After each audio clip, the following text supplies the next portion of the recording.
This is The Real Hustle, the programme which reveals the secrets behind the most popular scams and cons in Britain today. Our team of crack hustlers are Jess, the femme fatale.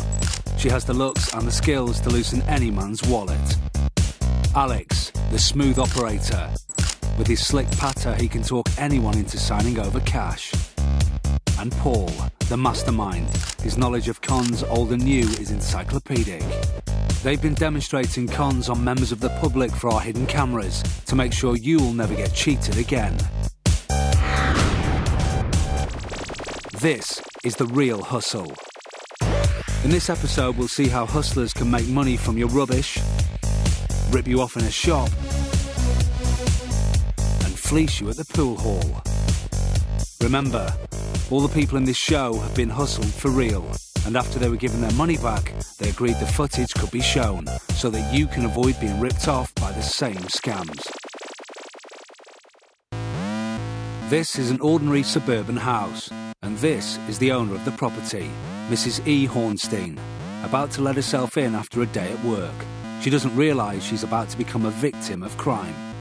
The hustlers are about to steal something very valuable from her. No, it's not her car or her cash. They're going to steal her identity.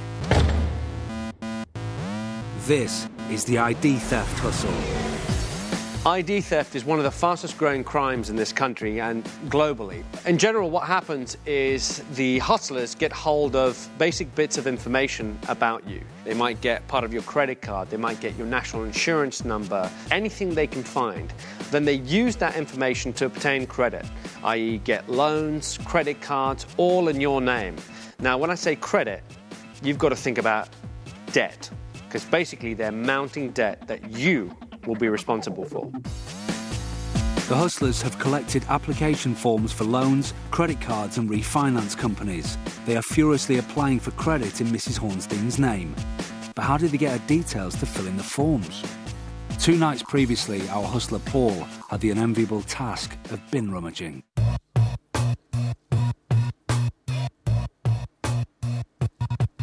Under the cover of darkness, Paul finds the alley behind the Mark's house where rubbish is thrown. Having retrieved the bin bags, he starts to perform his dirty deed. He looks for any discarded documents he could use for ID theft. And bingo, it looks like he's hit pay dirt.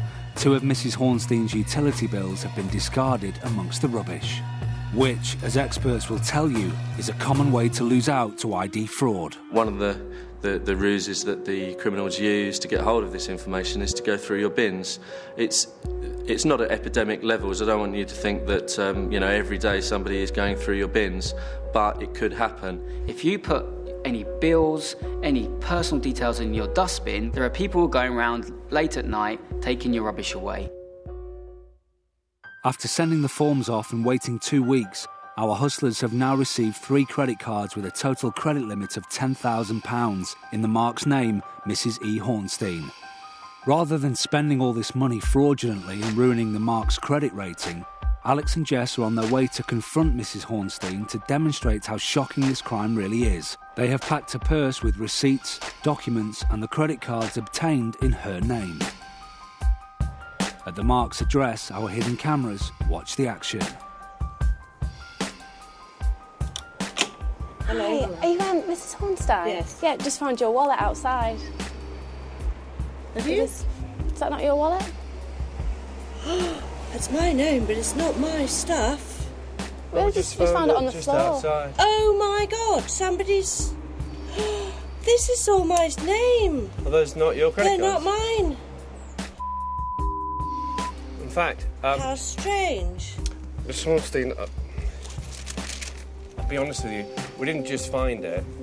We actually made it. What? Well, we've also made this. This is a loan taken out in your name for £12,000. It's been accepted. You've made this? Yeah. Why have you done that then? Can I get a jumper on? I want to go inside. That's all right. We'll wait for you here. Right. I'll show you exactly how we've made things. We use these that we found in your bin. That's got your name, your address, This is another credit card bill. That's my sloppy husband doing that. And that's, I don't throw anything away. Bank statement as well. Why is he throwing his stuff away? So from that, we were able to get credit. 3 credit cards and a loan for £12,000. Frightening, isn't it? It's terrifying.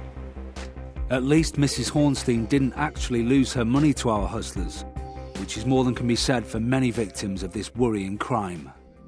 Yeah, because I was refused credit, so I wrote to CNN to find out why. And they sent me a long list, and against variations of my name at my old place where I'd lived previously, there was about £5,000 or £6,000 worth of debt, because these people that had moved into my flat had actually used my name to open up different accounts. I opened up Harrods account, an Avon account, Grattan's, Freeman's, all the electrical places, and they actually got about £5,000 or £6,000 worth of goods under my name. That I felt like a criminal.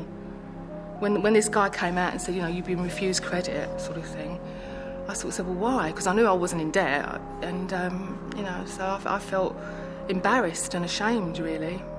You have to be very careful with your own information. If you throw away that slip at the top of a checkbook, that has everything they need to get your bank information from it. The best way to protect yourself against this scam is to shred absolutely everything. Documents, letters, statements, bills. Never throw anything away, because someone could easily go into your bin and take it like we did. Yeah, well, I did.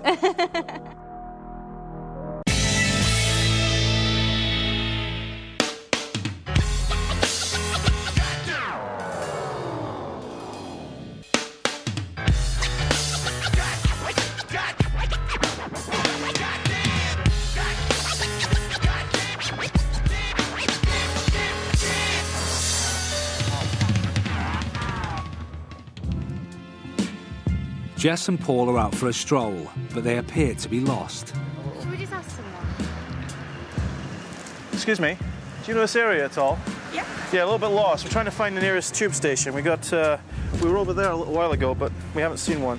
Any ideas? You need to go, the nearest one is down the road and turn first left. First left over here? Uh-huh. All right, thank you very much. Thank you. Obviously, they weren't really lost, and you've just witnessed a crime. Paul and Jess just pulled the map scam. So let's take another look on our hidden cameras. You smile. I got one on the left.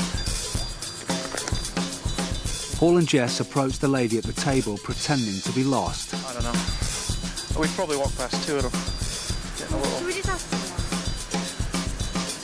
Excuse me, do you know this area at all? Watch how Paul spreads his map all over her table and shields his hand grabbing her phone. Before she's even given them directions, he's dropped the phone into Jess's waiting bag. Let's go. The nearest one is down the road. Now the hustlers wait for the directions, and once they've been given, they're on their way to look for the next mark who may have left anything valuable out on the table. Now we should call somebody. If you're sitting there having a coffee, there's your phone and your sunglasses, and the next minute they're not there, you're not going to realise straight away. Why? Because you're not focusing on that at that time. You're not going to notice something like that going. You're going to notice it when you have to pay, when you have to leave, when you have to get up or make a phone call. And by then, they're long gone. Long gone. Alex, Paul and Jess have hit the streets, each armed with a sob-story to test the public's gullibility and generosity. They are recreating a scam practiced across the country by con artists. It's one of the most simple but effective hustles. It is the sob-story scam. Alex is armed with a classic story used by fake beggars worldwide.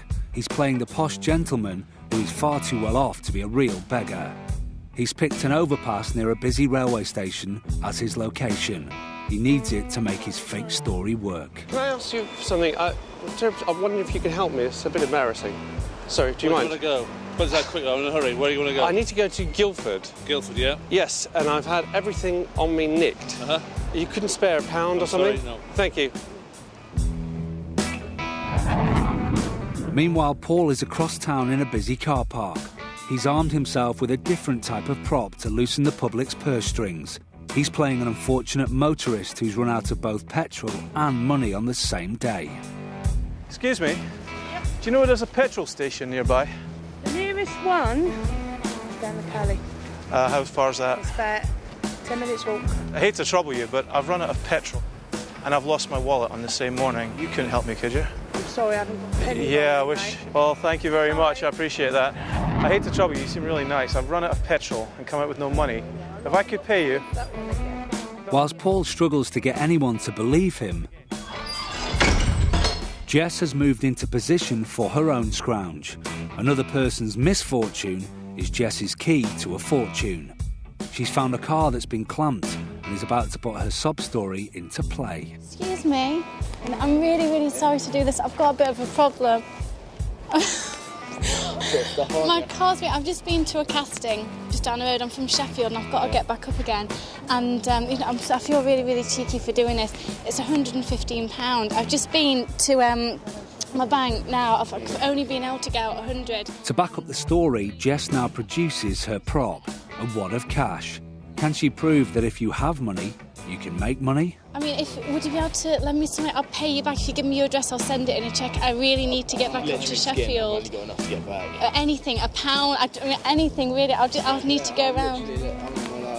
50p, that would even help. 50p, thank you. Thank you so much. Jess has struck gold first. Well, silver at least. Back to Paul in the car park. Is his luck finally looking up? Excuse me, I hate to trouble you, just I've run out of petrol and I've come out with no money. Would you be willing to help me? Money, mate. I don't know. I've never seen you before, I would never ask. I know. You get people like that. I'm sure you do. I don't even know. Yeah. I know. I'm beginning to feel like a beggar, to be honest with you. It's just. I mean, anything you could do to help me, I would pay you back. I would pay you back. I take your phone number. Give me some identification. I might be able to help you. I'll write down my address. I'll take your address then. If you can write you down do it? Address, absolutely. Oh, fabulous. Paul manages to gain his trust, and on receipt of a fake address and a promise to return the money, the man lends him £10. Yeah. Look, thank you very much. Appreciate it. Very kind. Happy with his tenner, Paul decides to call it a day. Jess is still on the case with her clamp, but with no further successes. I've just been to the cash machine. I can only actually get out 100, and this is like I'll send it back to you. Okay. With only 50p in the bank, she's behind. It's time to up the ante. She's trying an old trick of the movie trade, applying vapour rub just under the eyes to make herself cry. She's willing to suffer for her art. She's found another mark and is turning on the waterworks to try and break him. I really need to get back up to Sheffield. There's nothing else that I can do. So no one else do? No one. The only number I know is my mum's. And she really, not live down here? No, she's in Sheffield with me, but I can't get through to her. I mean, I'll take your address. I'll send it right back to you. She's got his attention, but he's taking the time to check out her story. I've got some ID. I've got my driving licence. You can write down where I live. I'm from Sheffield. That's obviously why I've just driven down today. If I give you a tenner. That would be brilliant, really. Thank you. 15 quid is no, thank you so much. Thank you. Finally, he gives in and agrees to lend her £10. He drove a hard bargain, but Jess has talked him round and the deal is done. You don't know how much I appreciate it. Thank you so much. Jess's total now stands at £10.50. She's just ahead of Paul and Alex, but with the rain pouring down, she's off to count her earnings somewhere dry. It's time for Alex to boost his chances. He produces his convincer, a posh-looking business card. I'm trying to get my company to get me a ticket to get to Guildford, but they won't let me pick it up without a credit card. Okay. Have you got any change you could spare? I'll give you my card and I can send it right back to you. I've got change. Obviously need you on a quid. Remarkably, as soon as Alex shows the woman a business card, her hands are drawn irresistibly towards her wallet. She's unable to believe such a well-dressed man with such a nice business card could be a cynical liar. She hands him £2. Look, call me and I'll sure? Will the business card blag work again on his next hit? I don't suppose you could help me in any way. Any change you might have. I'll give you my card. You might be able to... Another quick flash of the card and the man is reaching for his wallet. I'll have them send it to you straight away. He hands over £6 towards the fare. Thank you. Thank you for your help. Bye-bye. With his trusty business card working a treat, Alex tries one more hit. Give them a call, they'll send you the money straight away. You're Justin, are you? That's right, my name's Justin. If that's at all possible for you, I'd really appreciate it. Well, anything you can spare would be fine. 4 quid? That'll be more than kind, more than generous. Yes, very generous of you. Thank you. Result, he scored another 4 quid and has beaten the others with his total of £12. Not bad for an hour's work. At that rate, he'd be earning nearly £500 a week, tax-free.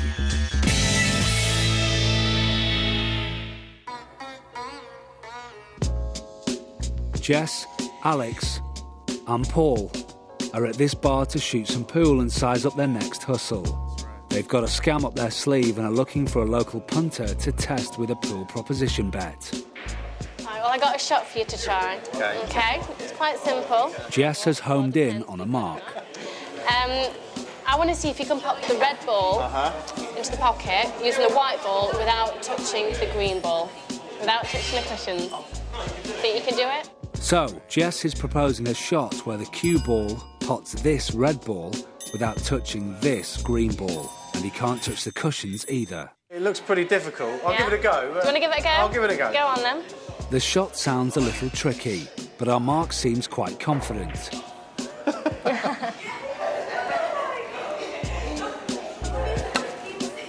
No? Well, I did say you weren't allowed to use the cushions. Of For a course. start. Do you want me to do it again? You can have another go, Yeah? but... I forgot that bit. I'm I know sorry. you did. I forgot It's that okay. bit. I suppose I can try a jump.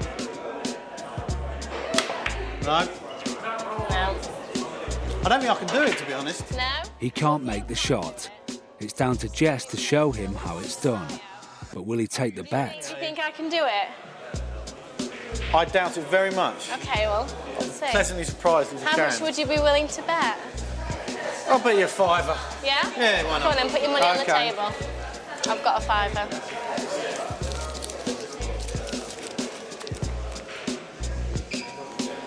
Okay. Ready? Now, Jess didn't rule out using the triangle to take this shot.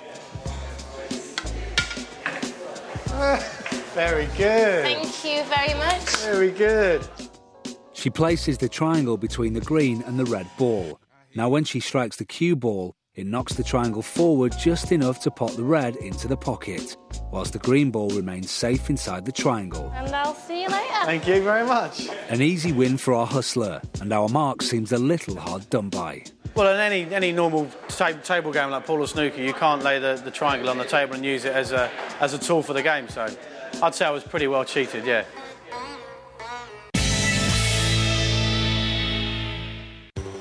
This is an ordinary English £20 note. We earn them and we spend them.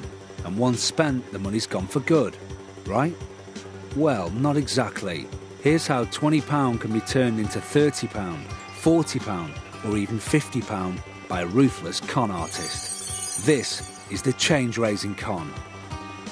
The idea of change raising is to take a quantity of money, let's say it's a £20 note, and then change it into £30 or £40 by confusing somebody into giving you more money than they intended. And the idea is to get them to do 2 transactions at the same time rather than just one and then the next one. And what happens in the middle is they think everything is fine, but they've accidentally given you more money than they should. Hustlers like Alex can pull the change-raising con at any shop or bar which is prepared to give them change for a 20. This scam has even been pulled by the cynical con artist at charity shops. Alex starts by asking for change for a £20 note. Really sorry to bother you, but could you give me change for a 20? Yes, possibly. Possible. Let me have a look. The shopkeeper kindly helps him out. What are you looking for? That's great.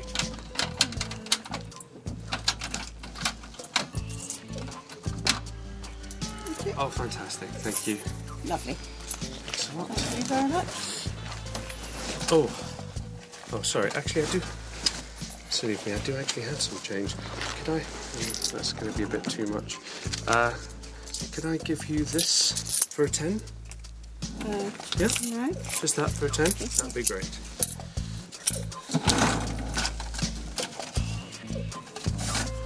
Actually, one might want to count that, because I think I've got some... It's only 4.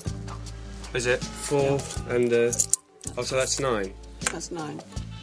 I'll tell you what, seeing as I've got change already, I'll take my 20 back. That's 9, that's £10 and another 10. Okay. Happy? I'm happy. Excellent. Thank you very much. Bye. Cheers. Bye-bye. So, that was surely confusing, but how was it a scam? Alex arrived with £20 and asked for it to be changed. Then he changed his mind and left the shop with his original £20. Correct? Wrong. He actually just ripped off the shop's till for £10. Here it is again. At the moment, Alex has given the shopkeeper a £20 note and she's given him £20 in change. They are even. But the whole con starts when Alex says he's already got enough change. Excuse me, I do actually have some change. Could I? That's going to be a bit too much. Could I give you this for a 10? Yeah? Just that for a 10? So Alex swaps £10 of change for a £10 note, and he has the other tenner in his pocket.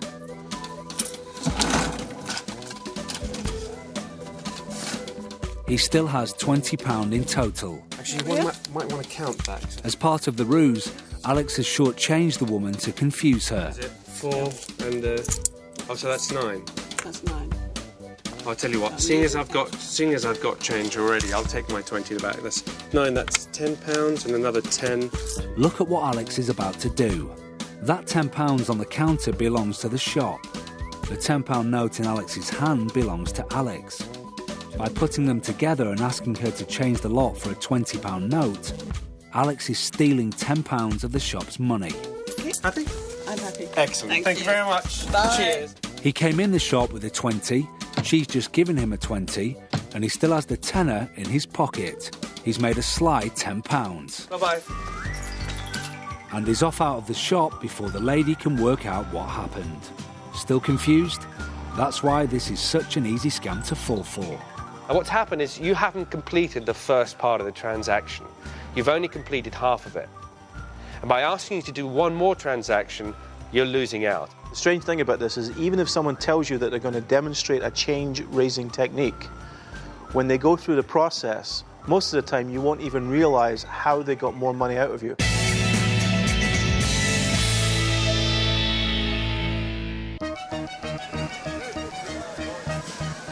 How many times have you ever played the games at the Fairground? And how many times have you ever seen anyone walk off with the biggest prize on the stall? If the answer is never, our real hustlers have come to the Fairground to show you why. If you go to Brighton Pier or Blackpool, these games are often monitored, so people are making sure that they're fair for you. So there is a chance of winning. Although one of my favourite stories is that some of these games are so unfair in some places that they actually hire people to carry great big soft cuddly toys around, so people think, oh, I want one of those, and they go and try and find that stand. Paul's Fairground stall is a classic. Right. It's Tin Can Alley. The rules are simple. Pound. 6 tin cans are stacked in a pyramid. The punter is given 3 beanbags and has 3 tries at knocking the cans off the shelf. If he succeeds, he wins a prize. So close. Sounds fair? Actually, Paul's version of the game is far from fair. Shut down. Besides the obvious challenge of knocking all the tins off the shelf, I hit the tins in the middle. which is harder than it looks, Yeah, look.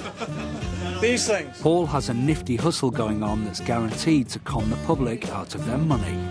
If all the cans are normal, then it's a pretty easy game to win.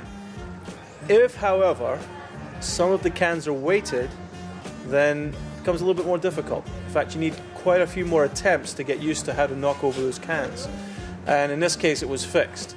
We weighted 3 of them. If they're on top of the pyramid, you can knock them all over quite easily. So we give people a free go when the cans are on top. So once they know they can do it, we set the cans on the bottom, creating a very strong foundation for that pyramid, making it very difficult to knock those over. So you rope them in, you make them think they can do it, and then you make it much more difficult for them to win at all. It's a classic scam. So, with the heavy cans at the top, Paul offers a free practice throw. Tell you what, I'll give you a free shot, just to practice. Very good. 2 shots left. That's a tricky one. Come on. Yeah, give him a... That's it, beautiful. You want to do one for money? You want to do it? Yeah. This time the mark has to pay for his go, and this time Paul rigs the stack. Heavy cans at the bottom. Very good.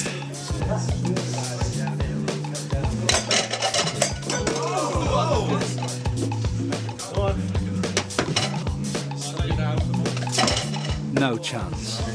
What a surprise. Who's next? Well, I'll show you how to start. Here we go. Come on in. Oh, yeah, here comes this guy. He'll do it. And now it's lambs to the slaughter time. All right. Here's your balls. If you need them.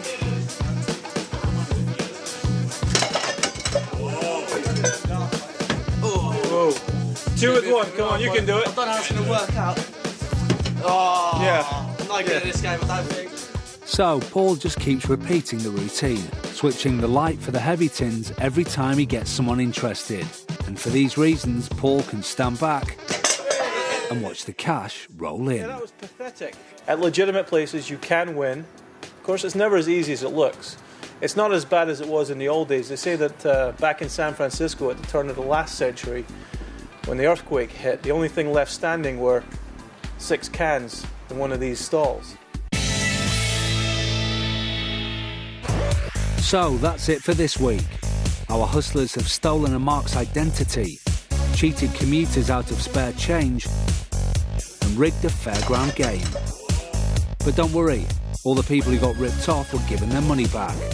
Just remember the rule of the real hustle. If it sounds too good to be true, it probably is. All right, troops, stick with us tonight here on 3 as on the way. Chris Credelli has some more rather cool kick-ass miracles. Hiya! Ow! Oh, I hurt my hand.